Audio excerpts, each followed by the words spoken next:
pembelajaran tentang hak dan kewajiban. Dalam hal ini sesuai dengan presentasi yang sudah disampaikan oleh teman kita tadi, yaitu tentang Omnibus Law, ya, atau yang disebut dengan Undang-Undang Cipta Kerja. Di sini terjadi adanya demonstrasi yang dilakukan oleh para mahasiswa dan juga para pekerja. Dalam hal ini demonstrasi apakah boleh? Boleh. Apa yang menjadi landasan atau dasar hukum diperbolehkannya melakukan demonstrasi? Ya, adanya tuntutan. Demonstrasinya boleh, kenapa? Demonstrasi itu artinya apa? Menyampaikan tuntutan, menyampaikan pendapat, apa yang diinginkan kepada siapa? Ada tujuannya kan? Kita diperbolehkan meminta tuntutan atas dasar hukumnya apa? Mana yang bisa dijadikan sebagai dasar hukum bahwa kita diperbolehkan untuk melakukan demonstrasi? Mana yang menjadi dasar hukumnya? Ingat di pasal berapa dalam undang-undang dasar kita? 1000. Ada di dalam pasal 28.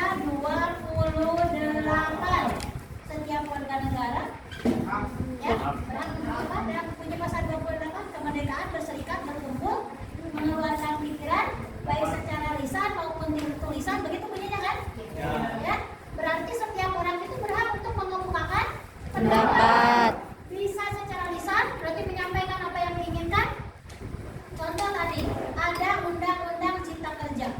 Apa sih di dalamnya? Tadi ditanyakan oleh Sandria, apa isinya dalam Undang-Undang Cipta Kerja itu? Yang dilihat oleh para mahasiswa atau oleh warga negara Indonesia atau oleh para pekerja, Omnibus Law ini atau Undang-Undang Cipta Kerja ini lebih berpihak kepada para investor, lebih berpihak pada para pengusaha, dan tidak berpihak kepada para pekerja atau pada buruh. Apa buktinya? Tidak adanya pemberian cuti kerja, tidak ada jam kerja yang jelas ya dalam undang-undang tersebut. Kemudian juga pihak perusahaan bisa kapan saja memberhentikan para pegawainya. Itu diantaranya yang disoroti ya.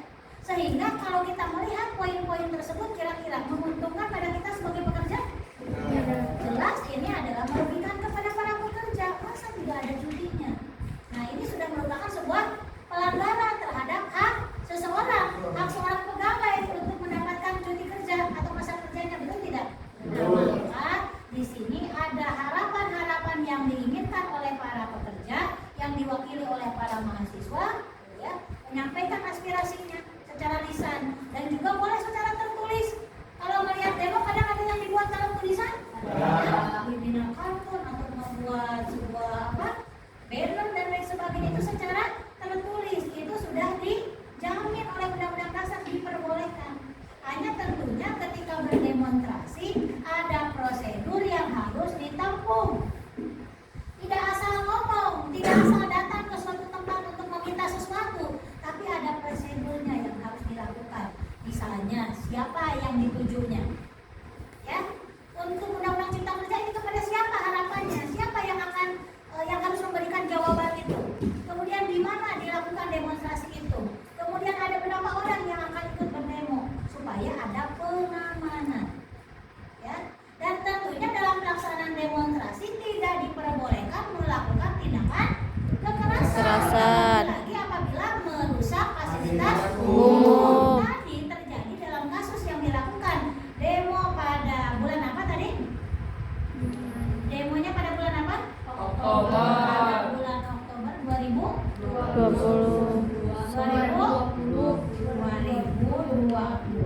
Ternyata banyak fasilitas pemerintah atau fasilitas umum yang dirusak.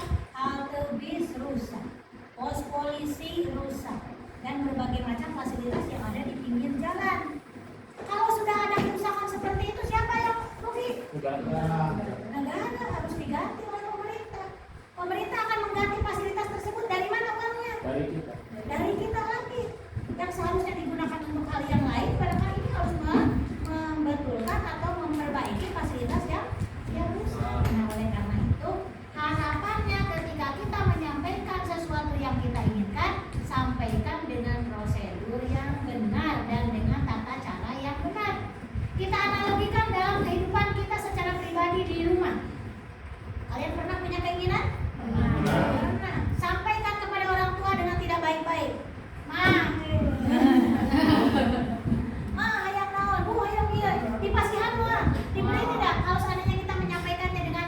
tidak baik?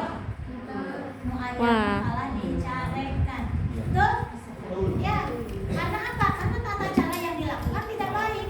Tapi kalau kita menyampaikannya dengan cara yang baik, tentunya akan menerima atau akan mendapatkan tanggapannya yang baik pula. Betul tidak ya? Kalau seandainya kita menyampaikannya dengan cara-cara yang anarkis, cara-cara kekerasan, maka tentunya tidak akan didengar. Dan bahkan hal itu akan menimbulkan masalah baru. Bukan penyelesaian, tapi muncul masalah yang baru. Ngerti ya? Nah, jadi masalah-masalah apa yang tadi diangkat dalam Undang-Undang Cipta Kerja, di antaranya seperti itu. Kalau kurang jelas ada apa saja masalah yang diangkat, silahkan dibuka Undang-Undang Cipta Kerja seperti apa. Hanya kesimpulannya, kalau Ibu lihat bahwa Undang-Undang Cipta Kerja ini tidak berpihak kepada